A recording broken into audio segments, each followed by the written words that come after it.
Well, fighting any disease is a challenge, but doing it alone because of the pandemic, well, that's even harder. Yeah, and Parkinson's is one of those neurological diseases that affects so many of our loved ones.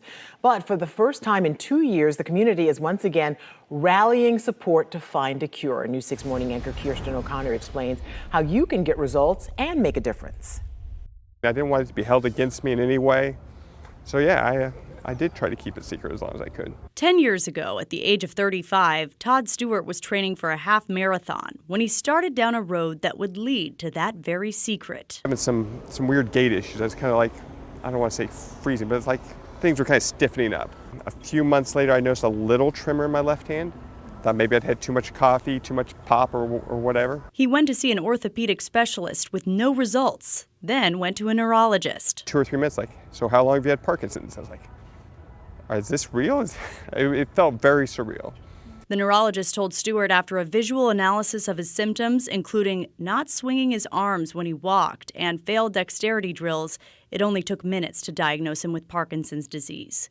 But he tells me it took more than 5 years for him to share the news with people. So how did you go from wanting to keep it a secret or trying to keep it a secret to I'm going to tell the whole world? I mean, I think I finally evolved. I knew I had a good support system. I was not surprised to get all the love and support that I got. But it was time to do it. And I wouldn't say I needed accommodations, but I knew some of the symptoms were starting to become a little bit more prevalent, especially tremors in my hand. Stewart realized after learning more about the disease he needed a movement disorder specialist and couldn't find one close to home. So I ended up taking my care to Gainesville, who's got a great neurology center up there. But now we have 4 or 5 movement disorder specialists in Central Florida. Advent Health's opened a big neuroscience center. We talked to the vice president of the Advent Health Neuroscience Institute, Craig Brubaker, about the new Innovation Tower set to open in 2022. So that's where seeing a movement disorder physician is key. And general neurologists have always been in Central Florida, and they can treat 95% of all subspecialty issues.